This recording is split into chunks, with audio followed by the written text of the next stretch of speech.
Hollywood, well, some elements of Hollywood, some remote reaches of Hollywood, maybe headed for a bit of a course correction. We've started to see some of the things that we predicted happening over at Warner Brothers with David Zaslav getting rid of a few things, a few people. And you're going to see more people stepping down on the Warner Brothers side of things. And I think you're going to start seeing it elsewhere as well. Namely, I'm speaking about Netflix. Let's talk about Netflix getting leaner and meaner. Here we go.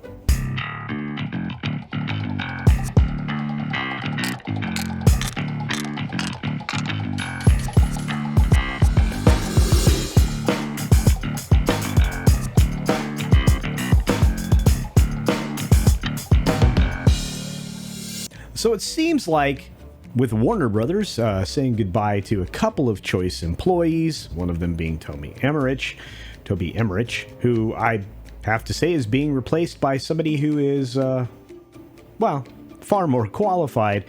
You are starting to see the shifts over there at Warner Brothers Discovery.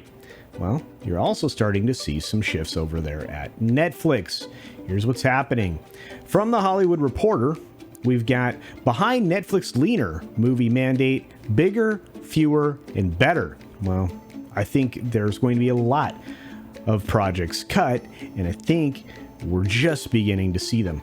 I think we're also going to see some employees also step down over at Netflix. Well, Scott Stuber, the Scott Stuber run division, is adjusting to a new set of realities as it readies a $200 million plus The Gray Man from Avengers Endgame Helmer's and pricey set of Knives Out sequels.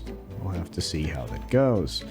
But bigger, better, fewer. That's the refrain from inside Netflix. That feature film executives there, that division is led by Scott Stuber, are grappling to operate under as the digital streaming giant changes course and confronts new realities, such as the lagging subscriber growth and rising competition. For some reason in this article, they point towards Disney, and that's just kind of laughable in my opinion, considering A, they're not going to hit the numbers that they told us they would, and B, they have no prayer of becoming profitable anytime soon. The Hollywood Reporter spoke with multiple sources, ranging from executives to producers to agents with ties to the company, to paint a picture of a streaming giant that is trying to get its mojo back after a shocking earnings disclosure. On April 19th, Netflix apparently has lost 44% of its stock value since that day.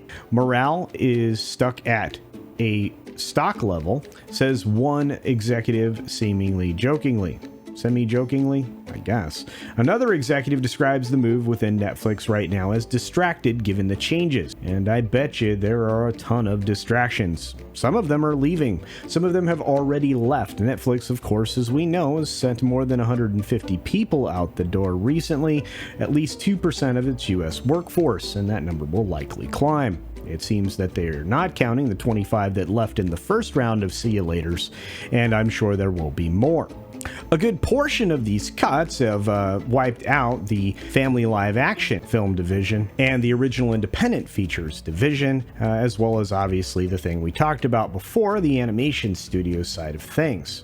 So basically these two divisions, which make these films or these projects for about $30 million or less, well, they're all gone. As it moves forward, the plan is to have Netflix make bigger films, but make fewer of them, and hopefully make them for less money.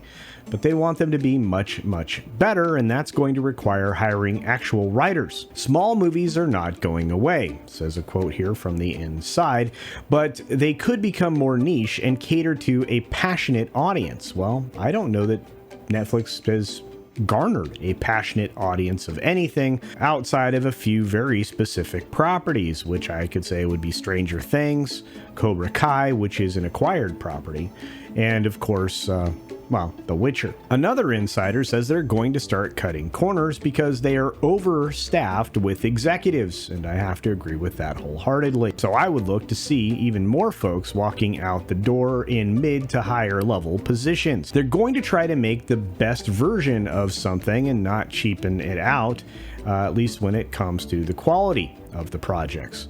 And of course, we're about to see this evidenced by the recent $50 million plus deal that was put together for Emily Blunt thriller Pain Hustlers. During the course of the earnings call, Sardanos pointed to big event films like The Gray Man and Knives Out 2 as the way of driving sub growth, and that might be true. I don't know. I don't really think that people go to Netflix for event films. I think they go there for quality content, and for the longest time that was provided by all of the studios, which have now become their rivals. Knives Out 2 and 3 are on the horizon, and they paid a pretty penny for them, over $469 million to be precise, back in 2021. We have an opportunity to see those in the fourth quarter of this year, but that seems to still be a ways away. There is a pretty decent chance that we will also see Netflix's next quarter tell us that they lost up to 2 million subscribers. That would be catastrophic and probably further depress the stock price. We'll have to see what comes of that, but even if they lose only 500,000, it could be devastating. From the inside, there seems to be some strange information leaking out, and this is basically the characterization of what's happening. The moves are a far cry from a few years ago when the movies cost over 100 million or 150 million, and those were very rare. That was a time when Netflix was frequently cited in the media as the savior of the mid-budget film. And I guess that could be true. The company at the moment isn't giving any specific direction right now, not in any direction. In fact, conversations will be happening with producers, directors in the coming weeks about size and genre, says one particular producer here who was quoted in this article. There is uncertainty here for the streaming giant, according to the author, that has some producers questioning, am I comfortable bringing in these folks for a big package right now? And let me tell you, the answer seems to be, no, I'm not. The co-CEO over at Netflix, that happens to be Reed Hastings, didn't exactly give film chief Struber or TV leader Bella Baruja, I think that's how you say her name, a boost of confidence when Maureen Dowd in the New York Times profile published on May 28th asked about the likelihood of top executives staying put. And again, I have a feeling they're not going to. The quote is, the way we are organized, no one gets to make that assumption, unquote. Holy cow. Probably the most telling thing is the number of the films that are the most watched, at least originals, on Netflix. We have The Red Notice, which was in 2021, and it had significant minutes views, 5.57 billion minutes. So it spent 7 weeks in Netflix's top 10. You have The Adam Project, which just debuted not that long ago, 4.8 billion minutes and stayed 7 weeks in its top 10. Don't Look Up was 4.24 billion with 6 weeks in the top 10. The Mitchells versus the Machines was 2.98 billion and spent 8 weeks in the top 10. The Christmas Chronicles, which goes all the way back to 2020, had 2.82 billion minutes viewed for only 3 weeks on the top 10. And of course,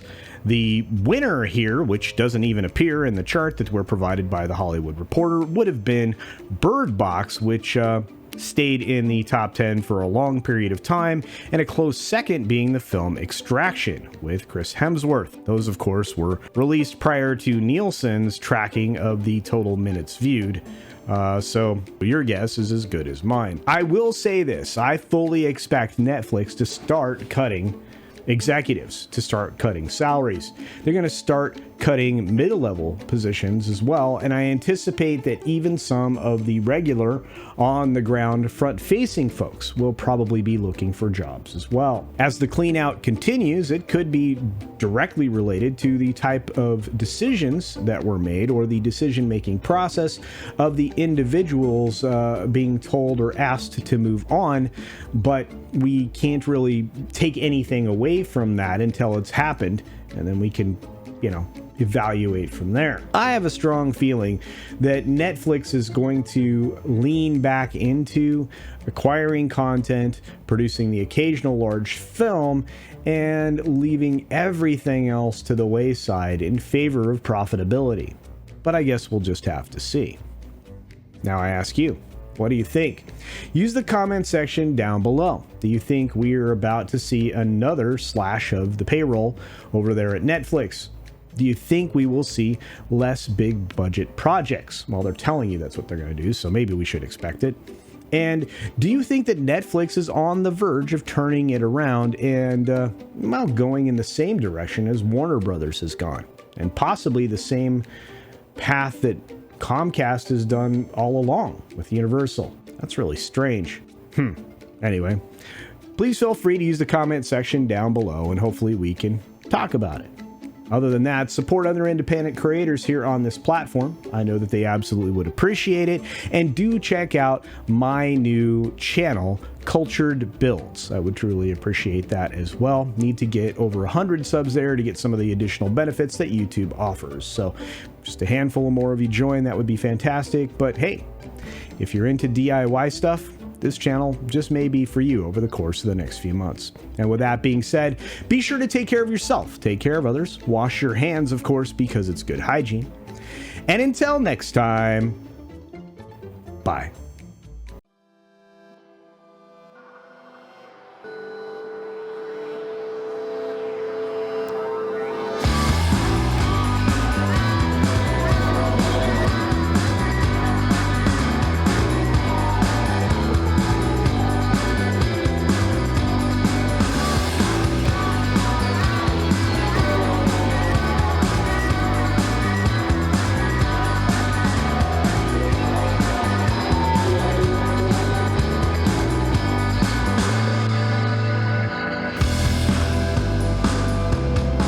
Thanks for visiting today. Be sure you're subscribed and hit that for alerts. Yay! Of course, like and share all of the videos that you can as it helps with the algorithm. Have a great day.